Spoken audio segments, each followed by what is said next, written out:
So this May 2015. May 2015, question number 4. So we are told that Shuka Limited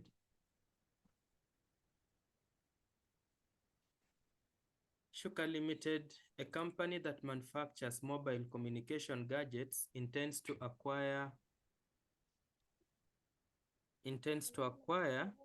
Panda Limited, a company involved. So intends to acquire Panda Limited, which is involved in developing communication and networking software. So Shuka is the predator, Panda is the target.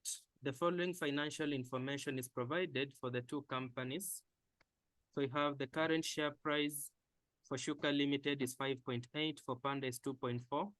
Number of issued shares to 10 million and 200 million. This is the number of shares, not the share capital. Equity beta is 1.2 and 1.2. Asset beta 0.9 and 1.2 for Shuka and Panda respectively. Then you're told that free cash flow to the combined company will be 216 million in current value terms, and this will increase by an annual growth rate of 5% for the next 4 years, before reverting to an annual growth rate of 2.25 in perpetuity. So miaka 4 za kwanza 5%, alafu stabilize at 2.25 in perpetuity. The combined operations of the companies will result in cash savings of 20 million per year for the next 4 years. So after bringing them together, we shall save some 20 million. That's good for us. The debt to equity ratio of the combined company will be 4:6. So debt will be 4 when equity is 6. So meaning our total will be 10. 10 should be our assets.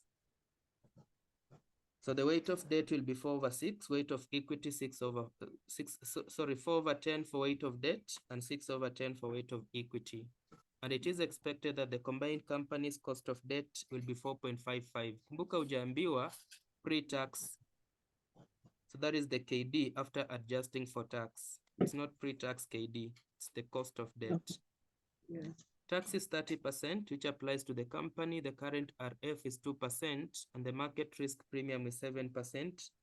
It can be assumed that the combined company's asset beta is the weighted average of the respective company's asset beta. So bar asset beta is the weighted average of the respective company's asset beta.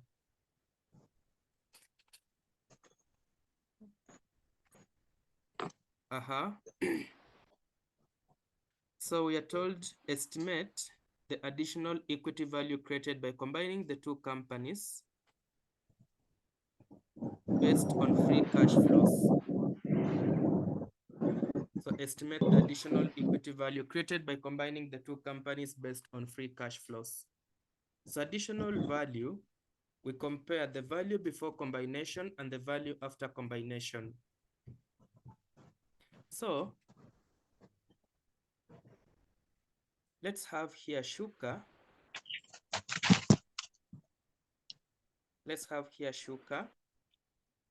And we have Panda, and we have their total.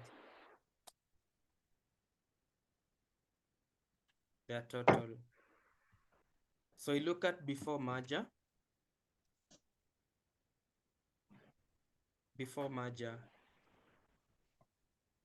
Sorry, the value of the firm is always the value of equity based on what we have. So value of, so look at the value. Shuka has how many shares? To 10 million shares, each going at a price of 5.8. Ma'am, where are you? It has 210 million shares, and the price per share is 5.8. 5.8. Yeah. So what is the value of Shuka? So 210, equals to 210 12 times 18, 5.8. 12 18 million. 18 million. Then for Panda, it has 200 million shares and each share is selling at 2.4, right? Yes. So that is equals to 200 times 2.4. 480. We're having 480. Yes. So the total value before the merger, this plus 98. 1698, right? Yes. So that is the total value of these farms before the merger. Then you look at after the merger. After the merger. So when you combine these farms together, what is the additional equity value created by combining the two companies? So the value of equity after the merger, let's have the free cash flows, combined free cash flows.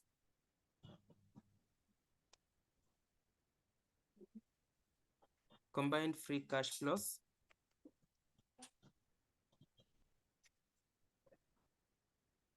Tumeambiwa kuwa the free cash flows of the combined company will be 216 million in current value terms and will increase by an annual growth rate of 2.5% for the next 4 years.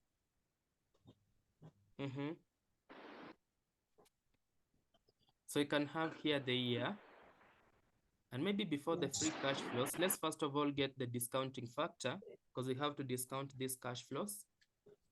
So that, but it's okay, yeah, let's first of all get the discounting factor.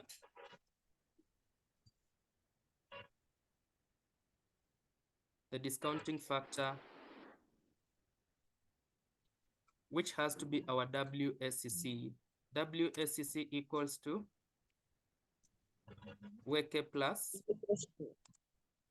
WDKD adjusted for Tax. Adjusted for tax.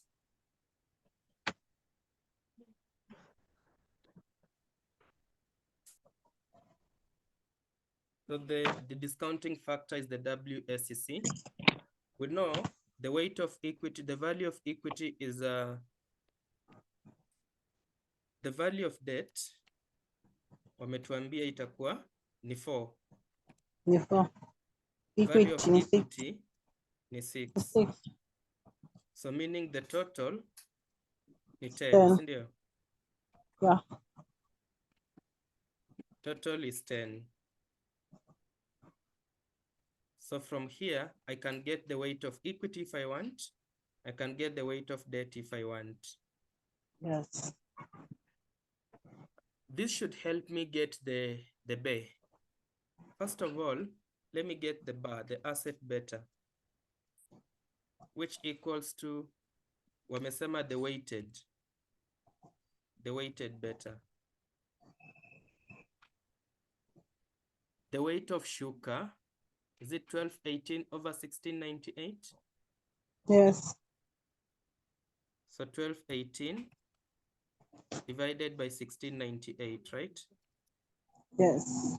Times the beta of Shuka, asset beta of Shuka is saying 0.9? Yeah, 0.9. Plus the weight of Panda, is it 480? 480 divided over by 1698. 1698. Yes. Times That's the 1.2. asset beta 1.2. 1.2. So can we have the combined asset beta, the asset beta of the combined farm? Yes. Finya kwa calc.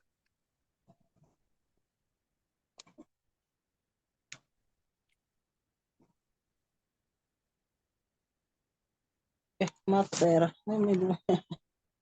Okay, let me use the calc. So equals to this divided by that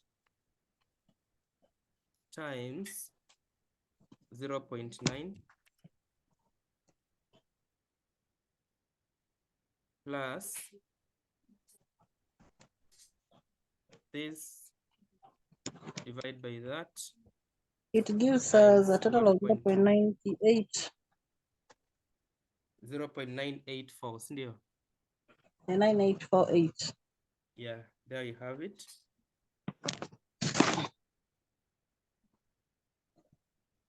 We can use 0.948. That's okay. Because we have debt, we need to get the equity beta. Equity beta, which equals to asset beta times. Do we have the value of equity? Yes, value of equity. Plus value of debt adjusted for tax.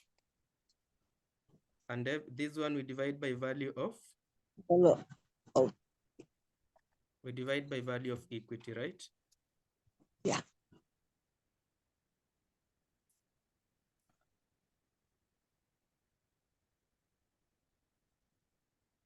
Great. So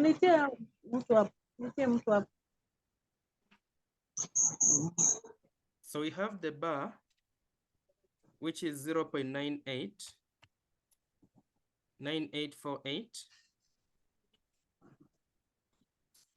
9848, right? Yes. Times the value of equity, which is 6, plus value of debt, which is 4. So can I say 0.7? Yes. Then I divide by 6. By 6.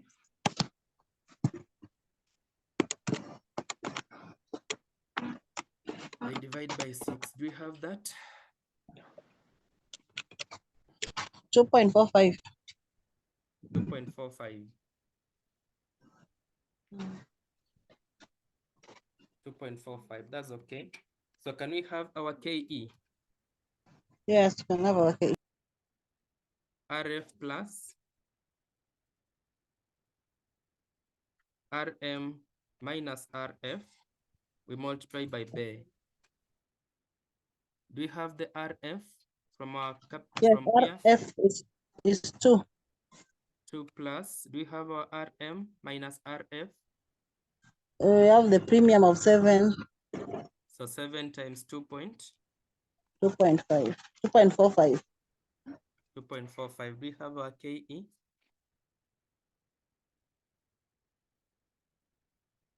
Seven times 2.45.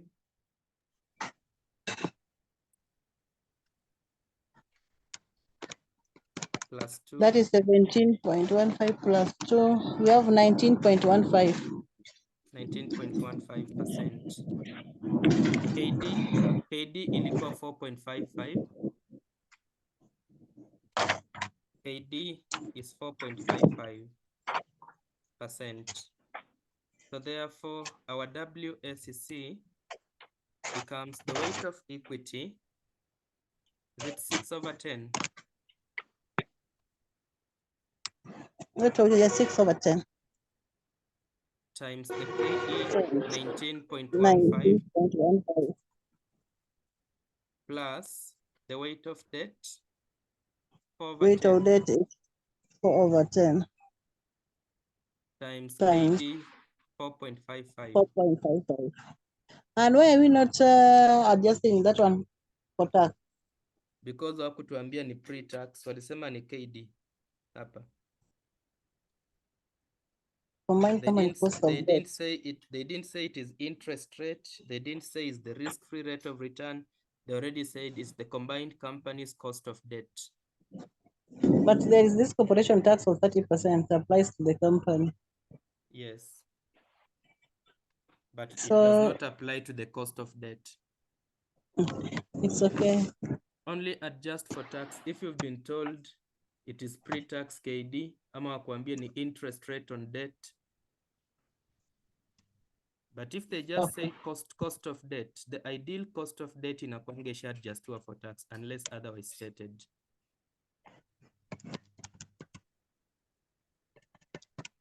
Total is 13.3. 1. 13.31%. Yes. So with that one, Sasa, we are good to go. Now we need to get the present value of expected future cash flows. Madam, give me 1 minute. I settle. I was somewhere outside, but it's starting to rain. Okay. Only 2 So let's have our cash flows. We have the year. We have the year. We need to get our cash flows. We shall discount the cash flows so that we have our present value. So we have year 1. We are told that the free cash flows to the combined company will be 216 in the current value terms. Current value terms means before adjusting for anything. Lakini it has grown at 5% for the next 4 years. So in year 1, our expected cash flows is 216. 216. We grow them at, is it 5%?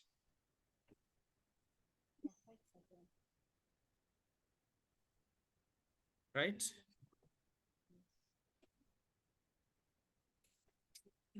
How much will be the expected amount?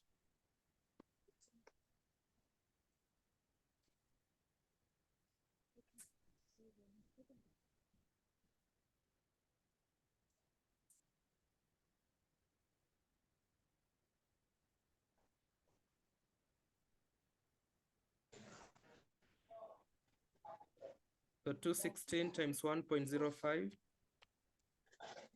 226.8.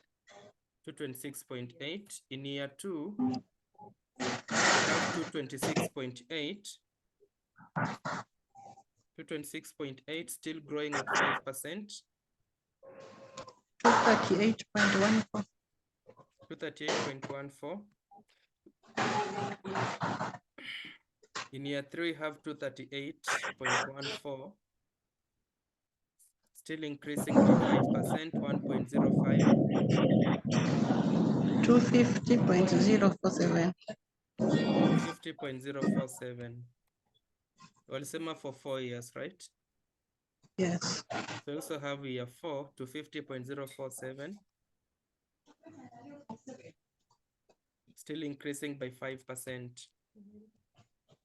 262.549. 262.549. Yeah.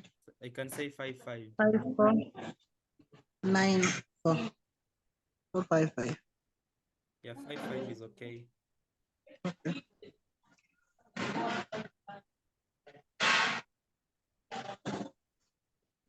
So you have year 1, year 2, year 3, year 4.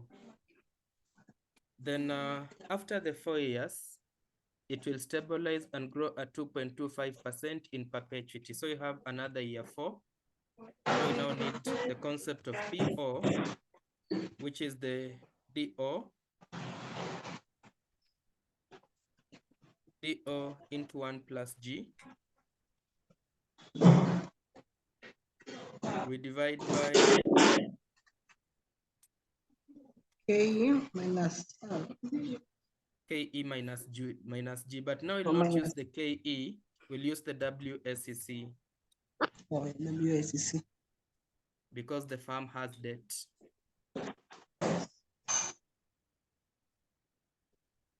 Because the firm has debt, so we'll use the WSEC. So therefore we have our DO, which is now like the 262.55. 262.55. Now growing at what rate? Is it 2.25? 2.25. So 1.0225. We divide everything by what? We divide everything by what? Which is 0.1915. minus the G of 0.0225. I'm lost. The work was 13.3. Oh, 13.31, sorry. So 0.131, 1331. 1331, yes. Good, thank you for that. So how much will that be?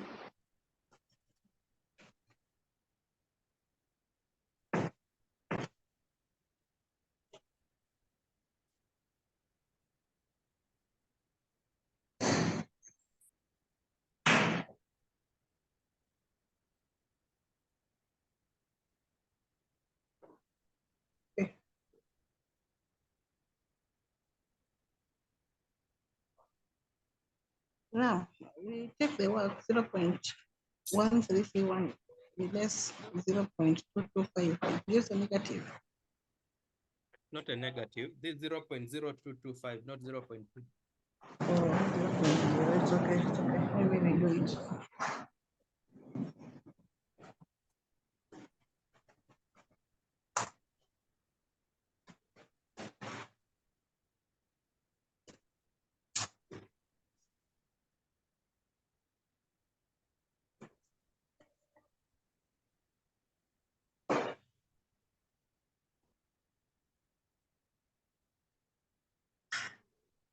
So it gives 24, 27.28. 27.28. So can we discount those ones? Yes. So we discount using 13.31%. So in year one,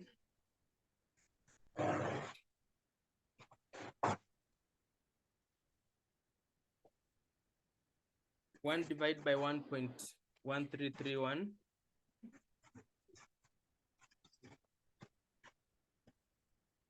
0.8825. 0.8845. 25. 8825. Yes. Year two, divided by 1.1331. 0.778789. 7789. Yes. Year three, 0.6874. 6874. Yes. Year four,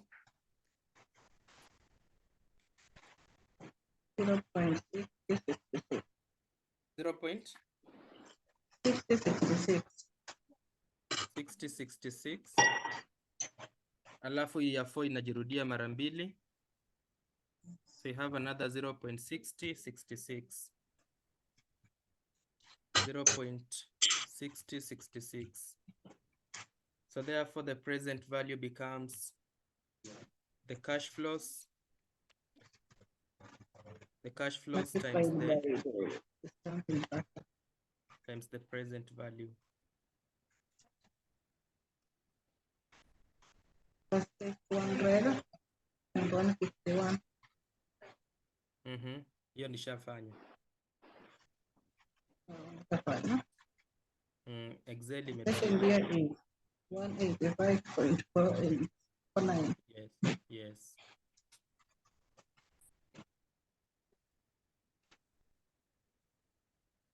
Umezifanya zote. So the total present value becomes the summation, right? Yes. So this one equals to the summation of all these. The Excel can work for us. Yeah, let me just go.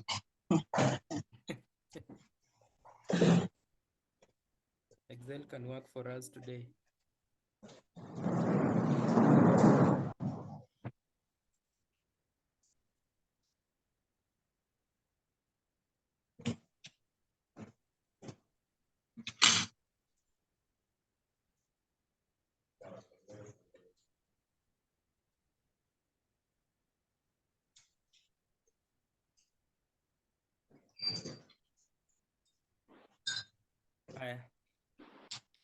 Pendele?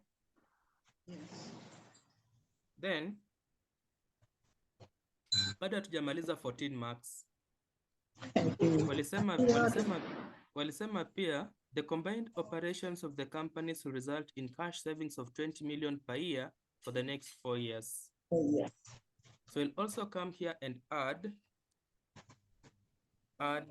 present value of annual cash savings.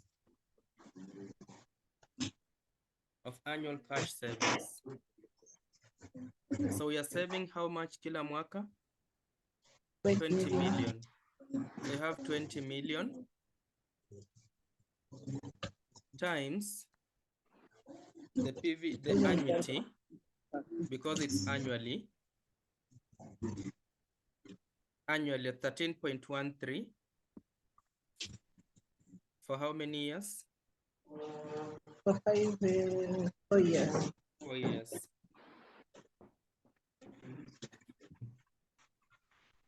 So the annuity for 13, 1 minus 1.13 raised to power negative 4.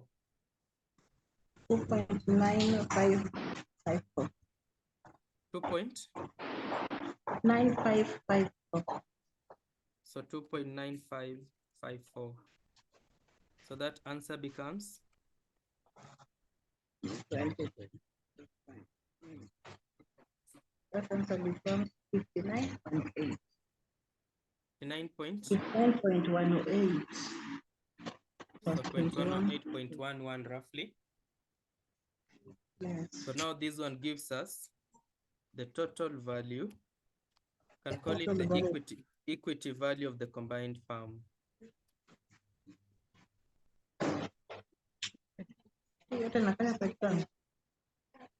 Sababu ni 14 marks. Hiyo yote itakula 3 hours. Hapana. Hizi ikakuwa 3 hours. You will a better part of the 3 hours. Yeah, but you know, getting 14 marks is also not a joke. Yeah, it's true. It has to be involving. So, in conclusion now, before the merger, the combined value was 1698. 1698. After the merger, the combined value is that. So can we have the additional equity value? Yes. Pole. Additional equity value. We are having 2248.24, 2.28. 2248.28 minus, before the merger, it was 1698. So minus 1698. So what is the additional value? 550.278. 550.278. 550, right? Sasa hiyo ndo max yetu tumeshapata sasa. That is 14 marks. Yeah. Is it 14 marks?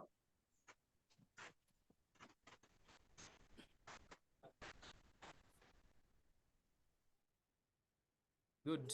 That one you're good to proceed that way. Again, I will do it. So Mona, the question is on mergers, but it is applying a lot of financing decisions and investment decisions. It's a combined question. Yes. The other one you said was which one, Ilipuleme? This is September 2021. September 21. Second 5.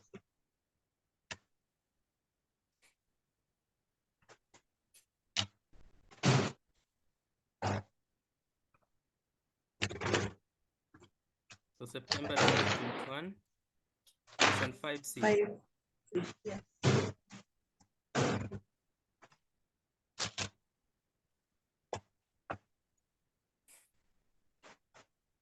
So Duncan Kipchumba.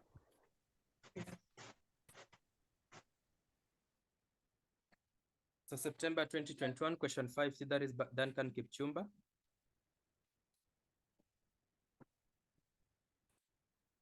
Yeah, they are right.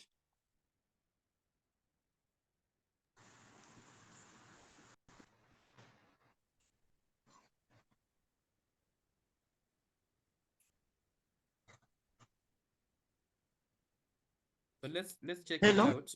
Yes. Okay. Maipata. Nimepata.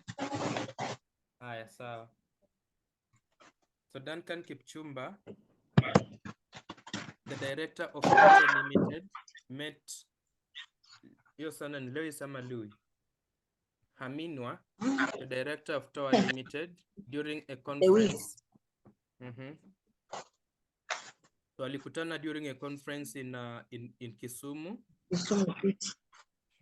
Tuongeze jina city. Sawa. They had some discussion about their two companies. After flying back to Nairobi, Duncan proposed to his board of directors the acquisition of Tower Limited. During his presentation to the board,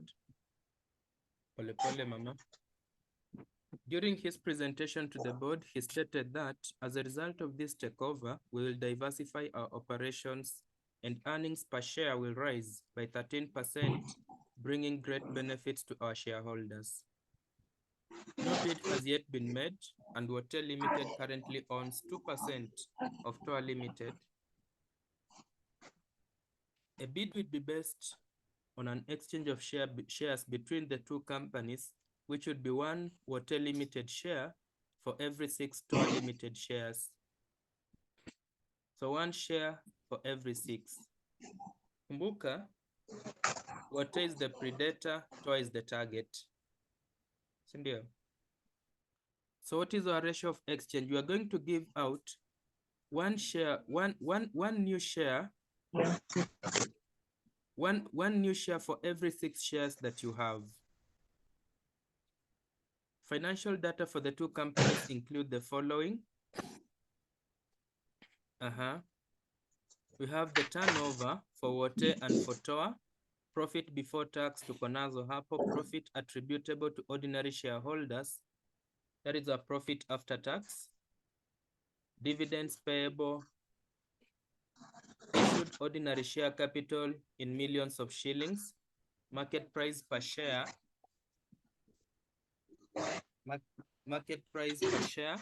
and we have the par value per share.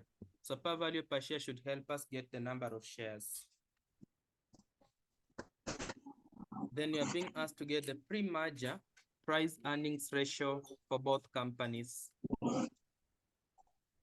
So price earnings ratio.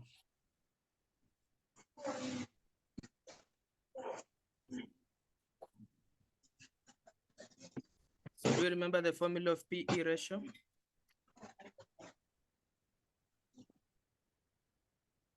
Yes. MPS divided by price per share divided by EPS.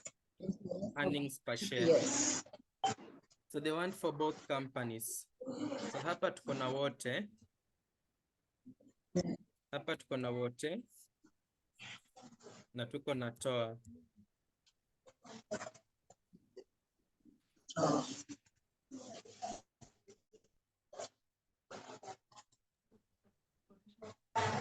So let's see what we have. We have the market price per share, 3.2. And we have the profit after tax. We don't have the earnings per share, can get the earnings per share. So profit after tax for Water. Are we seeing the profit attributable 7.8? Yes, 7.8. And for Tower is 6.5. 6.5. Can we have number of shares?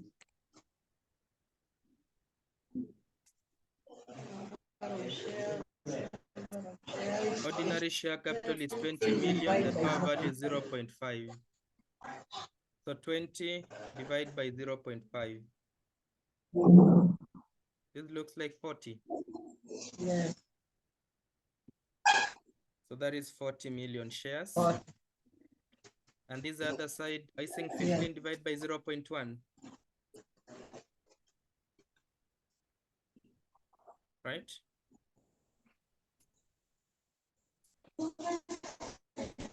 $150 million, yeah.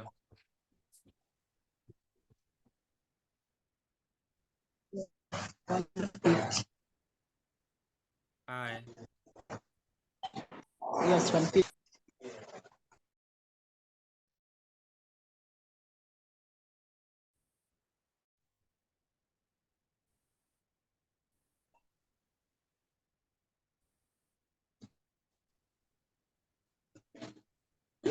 Aye. Sorry, I disappeared.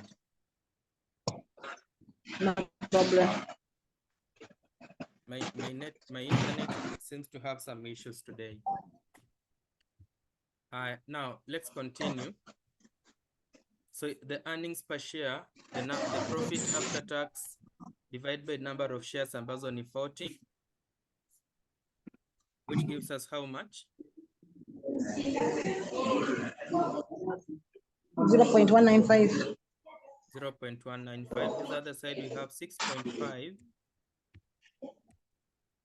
divided by 150, giving us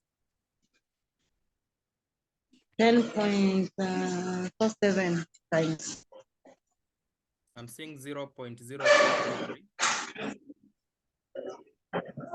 Oh, 0.043. That is our earnings per share. Do we have the MPS?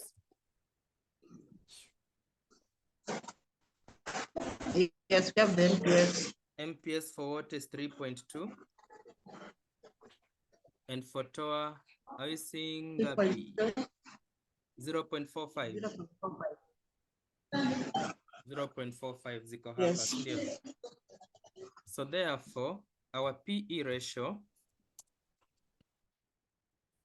Yeah. Our PE ratio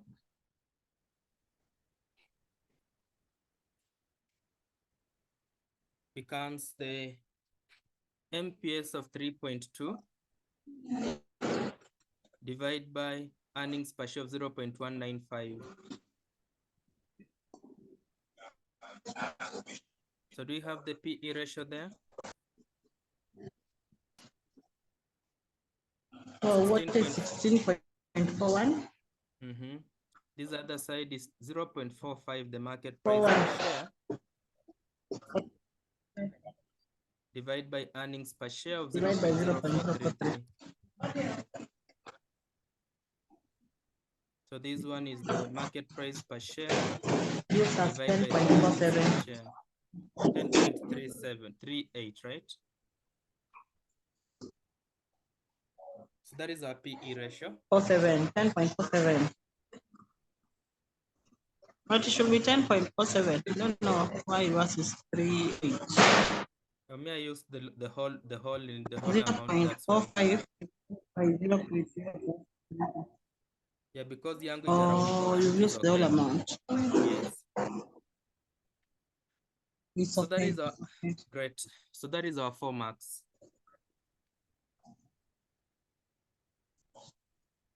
I'm getting the 4 marks. Then come to post-merger earnings. So we got post-merger earnings per share. So post-merger earnings per share is like our combined earnings per share. Post-merger EPS, which is the same as combined EPS. And this one equals to combined earnings divided by combined number of ordinary shares. Combined number of ordinary shares.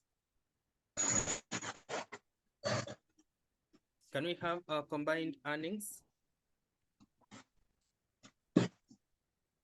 Finance, are we using profit after attributable after tax, or we are using retained earning of 4.6? Is it 7.0 or 4.6? So earnings is the total. The profits. The profit. The total profits. The total profit of water is 7.8. Yes. I think water for 7.8. Profit after tax. Earnings formula, Yes, earnings per share. 7.8. Formula earnings per share. And, Profit after tax over number of shares. Earning EPS, inakwanga profit after tax over the number of shares. So we need the combined profit after tax divided by the combined number of shares. So 7.8 plus 6.5, which gives us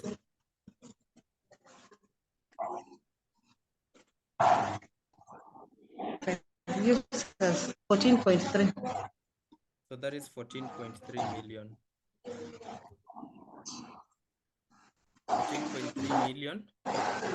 Anything that is coming in after the merger? Let's try to go back to the question and see.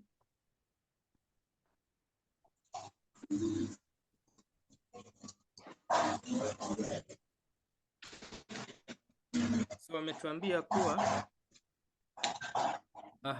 during his presentation, we will diversify our operations and earnings per share rise by 13%. We shall confirm if that will happen. No bid has yet been made. The bid will be based on exchange of shares between the two companies. So we shall give out the shares. Shares, when you give out, they'll increase the number of shares. So our combined earnings is 14 point. Let me just put this figure here, 14.3.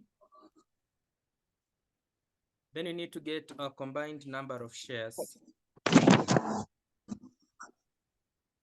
Combined number of shares. Combined number of shares. So as far as the combined number of shares are concerned, let me try to go direct to it makes sense. The existing shares of Wote, 40 million. Sindio? So hizo 40 million zitaguzwa. Hizo zitakuwa. Then, the new shares that are coming in, we are giving out, would be based on a shared share between two companies, which would be one Wote Limited shares for every 6 that go ahead. So you're giving out 1 share for every 6 that you have. Out of a total of how many shares that you have? 150 million. Can you get the total shares that will be there? Kwa kila share 6 ambazo uko nazo, tunakupa share moja mpya. So kwa zile shares uko nazo za 150, 25, do we add to 40? So the combined number of shares will be how much? Kindly repeat. 25 plus 65. So 65 25. million. 25 plus 40, 65. 65. Yes. So therefore, can we have a combined number of shares? Combined earnings per share? Yes. The combined earnings of 14.13, 14.3 divide by 65. Yes. Which gives us how much? 0.22. So that is our answer for the 3 marks. 0.22. So that is our 2 marks.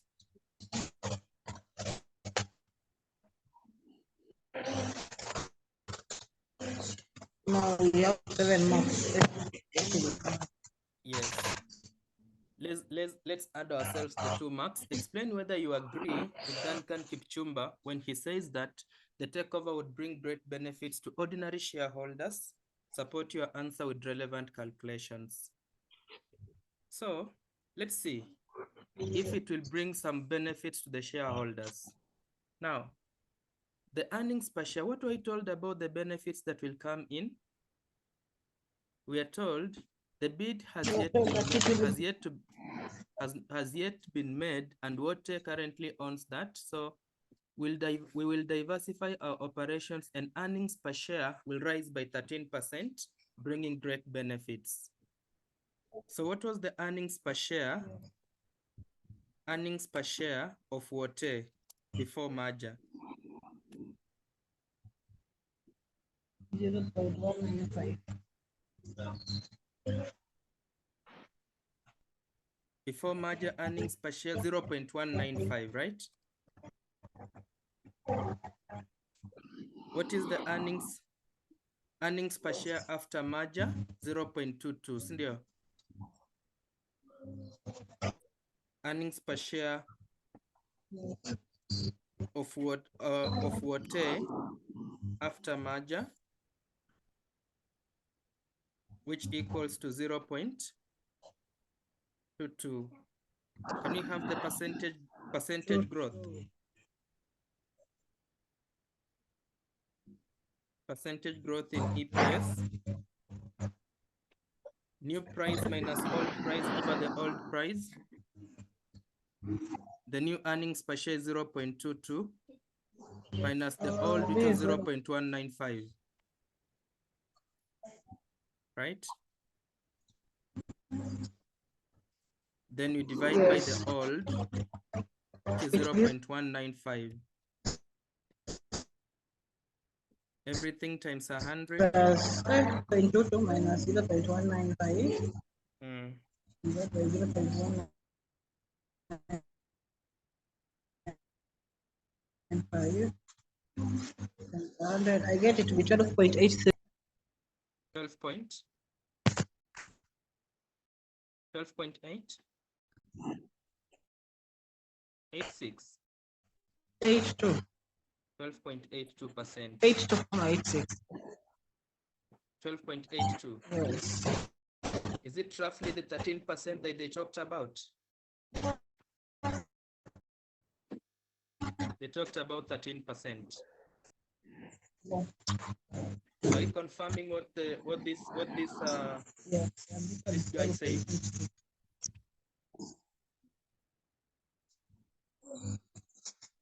He says that it will bring earnings per share will rise by 13%. So it is increasing our earnings per share by roughly 13%. 13%, yes. So in our explanation, we simply appreciate poor. Yeah, the acquisition of Toa Limited will bring great benefits to ordinary shareholders. Hivyo tunapata 2 marks zetu.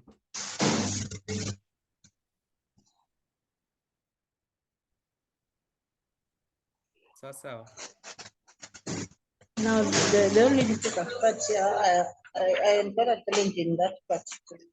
Yes, part 3.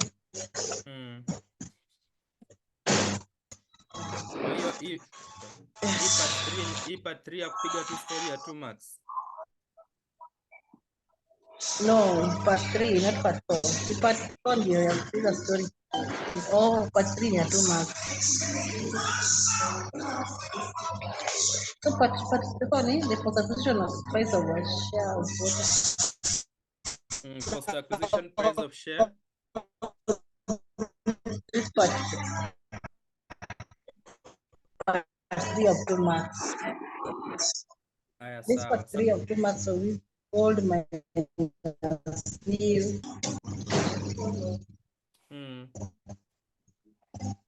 The network is really disturbing. Hata sikusikii. Unipati. Hello? Hapo nimekusikia. Hello? Yes. Hello? Yes, Winnie. Nasema Unanipata? Nakusikia ingaje Nasema, background hii iko na hii kelele. part- niko pahali nimetoka kwa nyumba. Sawa. Part nilipatia challenge. Part 2.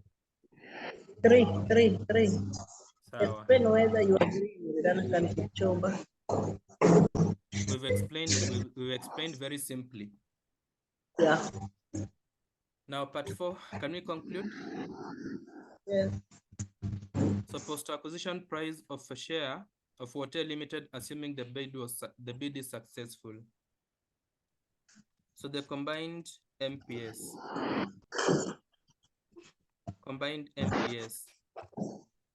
this one equals to combined PE ratio times combined earnings per share. Can we have the combined PE ratio?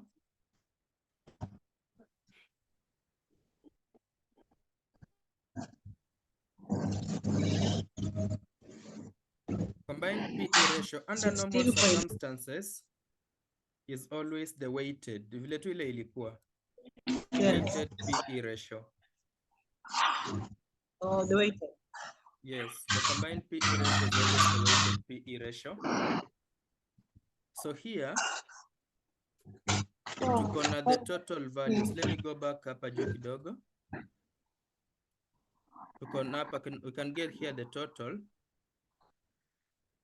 total values of both companies. So let me get the total, or let me just do it here. So that to get the combined, we have value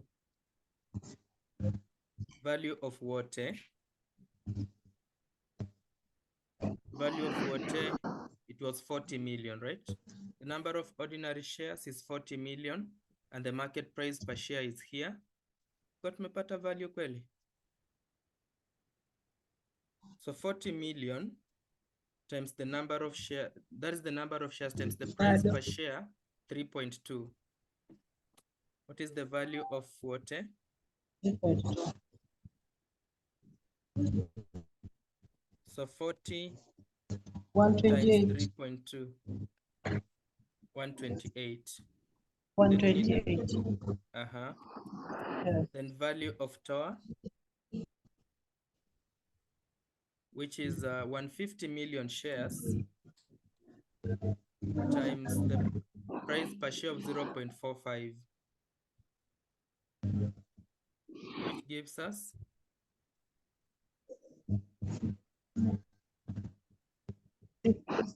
67.5. So the total becomes. Hello. Yes, nakusikia. So the total becomes the sum of the two. Unanipata? Nakupata. Are we there?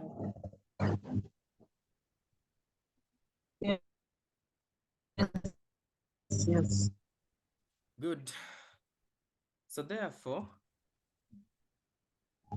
combined PE ratio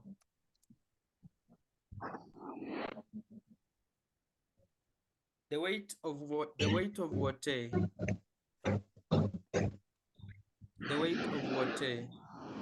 is it 128 divided by 195.5, right?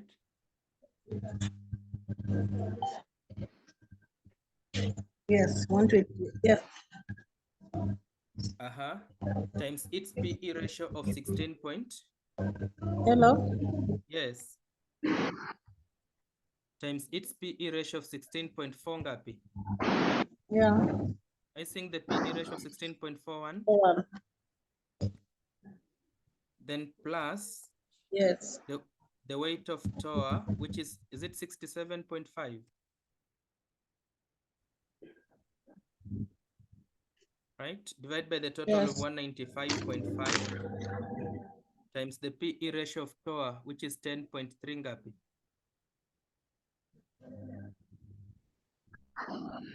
10.38. So do you have the combined PE ratio? Mine was 10.47. How much?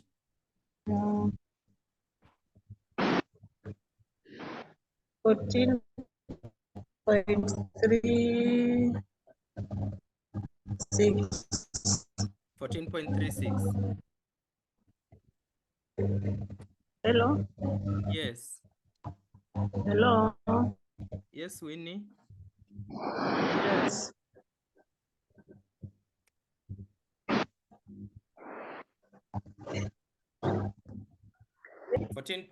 14.33733 Hello? there. Yes.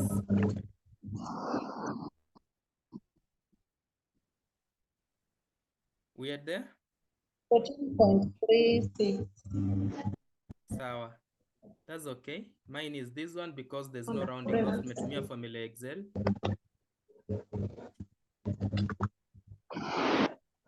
Then do we have the combined EPS?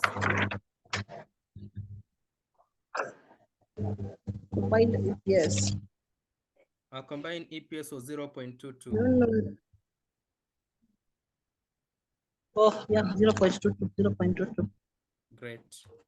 So the combined MPS becomes the combined PE ratio of 14.36 or 33 vile umepata. So let me put mine. 33. Mine is 14.36. Sawa. Oh, yours is 33. Yeah, because of the rounding off. Times the combined EPS of 0.22. So do we have the combined MPS? 3.1592. 3.16.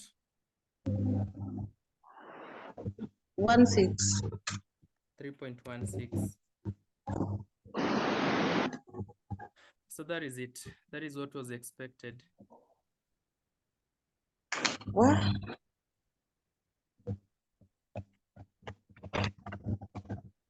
That was. That was No, a this good one question. takes almost 40 minutes. No, when Still doing one question.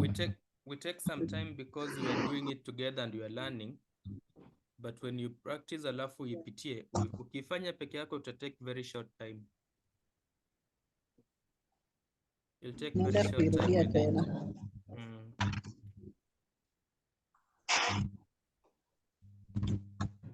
So tumalize na hii. Tukimaliza na hii debt 2022 question 5. Just mergers still. Take 2022 question 5.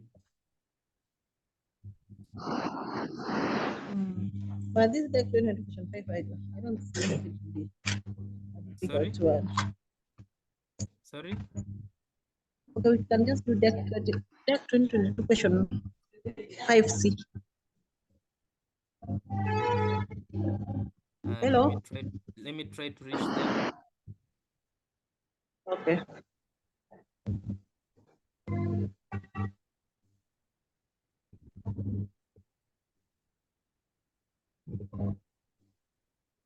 Deck 2022 question 5C, December 2021. Good.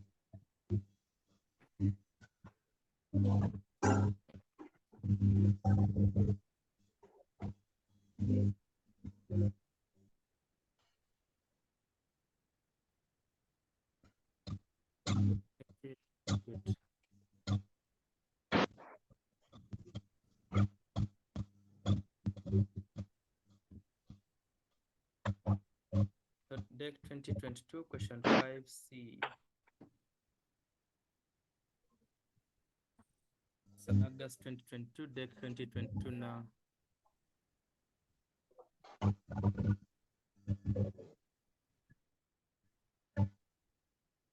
Kwani siifiki?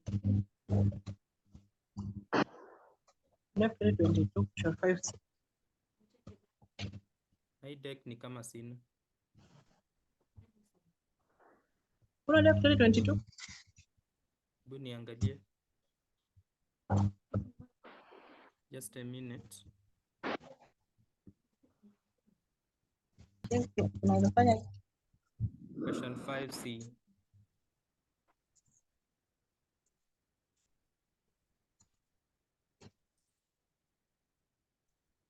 So we are told that Alpha and Beta are companies operating in the same line of business. In the recent past, Alpha Limited has experienced very stiff competition from Beta, such that Alpha is considering acquiring Beta Limited in order to consolidate its market share. The following financial data is available about the two firms. Annual sales 400 million and 100. Net income ndio profit after tax. Outstanding number of ordinary shares, those are the number of shares in millions. Earnings per share, when you do 150 divided by 50, you get the 3. So earnings per share is the net income over the number of shares. Yes. And if you do 20 million divided by 10, you get the 2. So hata bila kupewa earnings per share, tungeweza kupata. The market price per share is 30 shillings for Alpha and 15 for Beta. Both companies are in the 30% income tax bracket. No problem. Then we're asked for the first 2 marks to get the maximum exchange ratio that Alpha Limited should agree to if it expects no dilution in its post-acquisition earnings per share. So the maximum exchange ratio. Do you remember the formula of maximum exchange ratio? Is it EPS of the target to divide by EPS of the predator? Exchange ratio is not the EPS. Offer price. Oh. Offer price of predator divided by market price of the predator. Market price per share of the predator. So where we don't expect the dilution, the non-dilution, we look for the non-diluted offer price. Non-dilution offer price of predator, which equals to pre-merger PE ratio. Pre-merger PE ratio of predator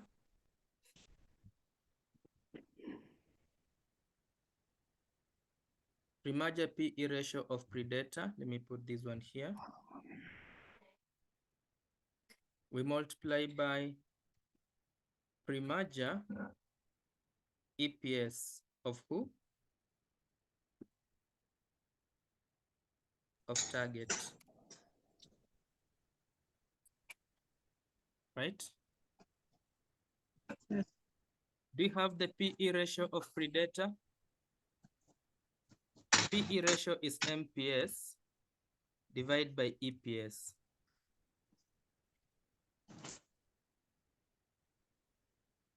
Of the predator, we'll multiply it by the EPS of the target. So do we have the MPS of the predator? Are you saying 30 shillings? MPS is 30 shillings. And the earnings per share of the predator is saying 3 shillings? Yes. So 3 shillings we multiply by? We divide by EPS per share of the target is 2. Which is 2 shillings. So do we have the non-dilution offer price? 20 shillings. 20 million. 20 shillings. 20 shillings. Oh. So therefore, bado hatujamaliza 2 marks, by the way. They wanted the maximum exchange ratio, which equals to The offer price of the Predator tumepata ni 20. Divide by the market price per share of the Predator, which is ngapi? 30. Over 30. So 20 over 30, 0.2 over 3 is 0.66. 0.66667. I can do 667. So that is our 2 marks. What is the difference between taking EPS of target to divide by EPS of the Predator? 2 divided by 3. And we get the same answer. Coincidentally, the same answer, but not always. Oh, Mm. I get it. So that one is Aye. Part 2. Alpha Limited's post-acquisition earnings per share if the companies agree on an offer price of 40 shillings. So if they agree on offer price of 40 shillings, first of all, we must get the maximum exchange ratio.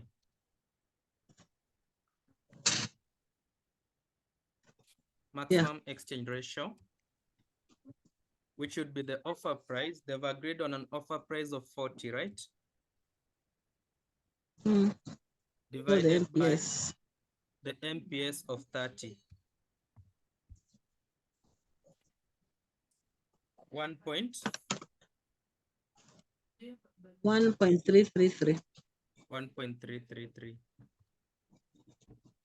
So therefore, that means that the Predator will offer 1.33 shares for every 1 share of the target. That is our ratio of exchange. We are giving you 1.33 shares for every share that you have.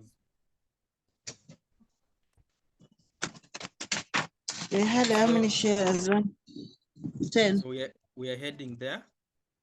So combined EPS will be the combined earnings. Combined earnings divided by combined number of shares. Do you have the combined earnings? Yes, combined earnings is 150 plus 20.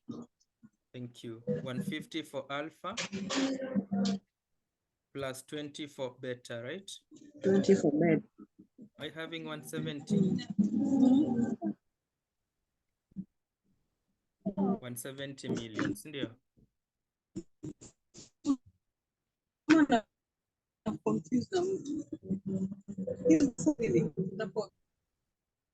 Una confused?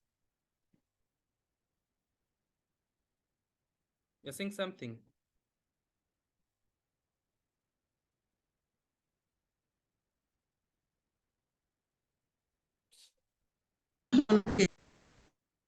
I didn't hear what you said.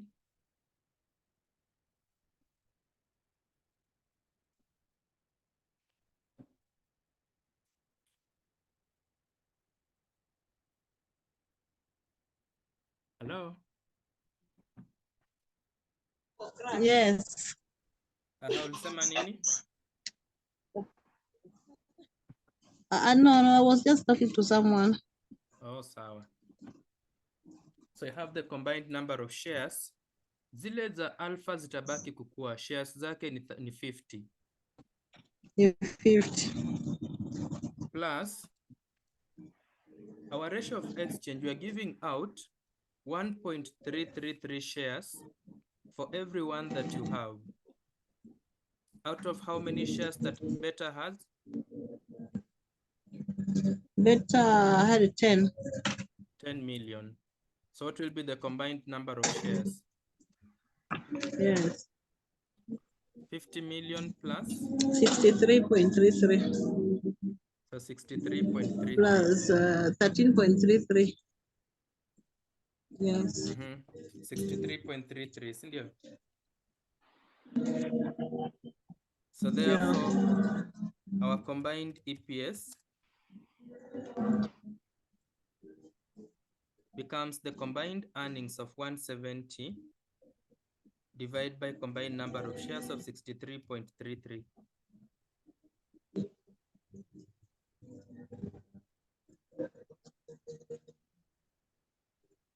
2.6842. 2.6842. That is our 2 marks. What? Things are becoming hot.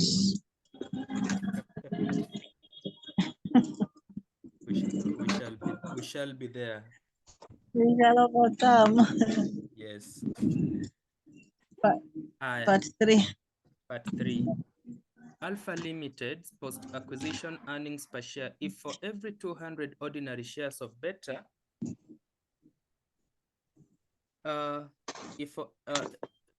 Beta Limited are exchanged for 5 units of 10% debenture of shillings 500 per value each.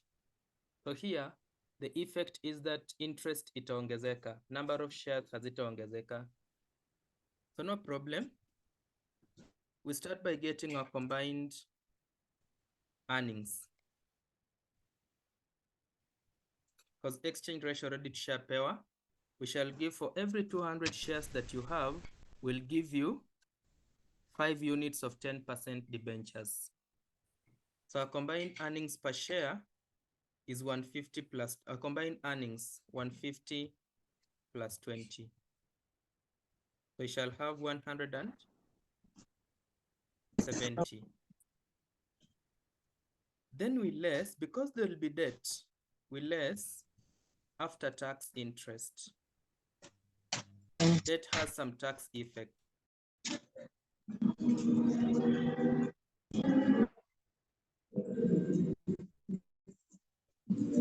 Hello. Today, network yangu leo. Okay. We are back. No problem. So back to what we were saying, that we are giving out 5 debentures, right? 5 debentures for every how many shares that they have? For every 200 shares. Sindio? Out of how many shares that they have? Yes. Out of 10 million shares. They That had will help. 10 million shares. So that will help us to know how many debentures will be issued. And each debenture has a par value of how much? That shillings. Each debenture has a par value of 500. 500. So how much of the debentures are we going to have? 0.25 times 500. 125. 125 million. That is the value of debentures that we shall have. Yes. Do you have, so can you get the after-tax interest? Yeah. So after-tax interest, the interest rate, is it 10%? Interest rate is 10%. Yes. So 10% of 125, then we adjust for tax, 1 minus 0.3.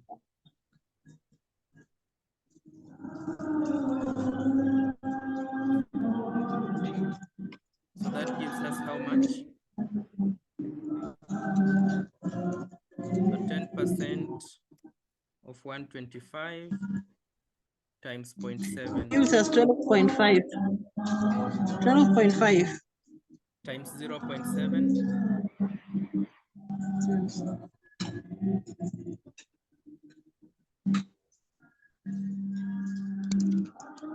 8.75. Great. So do we have the net combined earnings?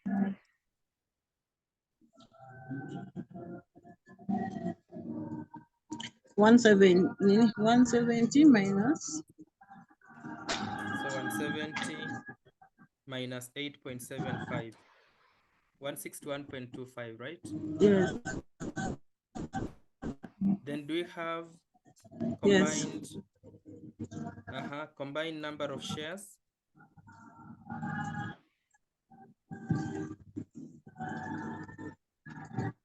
za alpha zilikuwa 50 63. million. 63 ni uongo. Yes.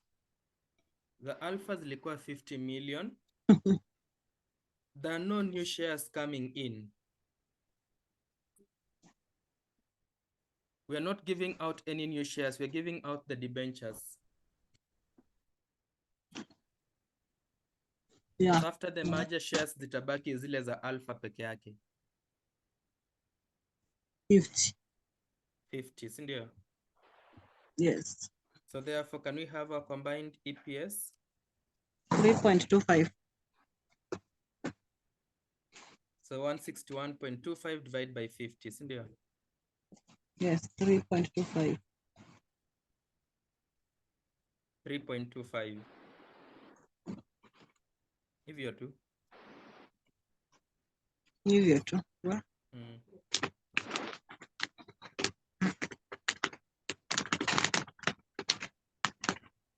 Haya, tumalize na ya mwisho. Tumalize, I'm running out of power. I'm at 5%. Ole. So let's see if we'll manage.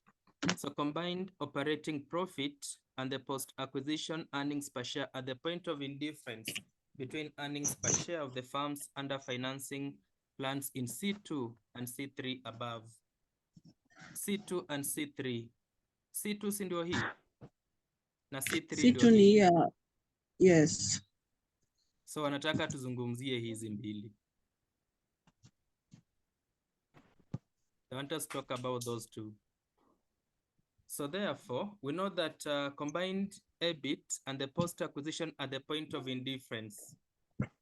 So you know that EPS, ile hasa uliuliza swali mara ya kwanza ile, EBIT minus interest, we adjust for tax? Yes, we adjust for tax. So 1 minus T. Kama tuko na preference shares, we less the preference dividends. Yes. And everything we divide by number of shares. Of ordinary shares.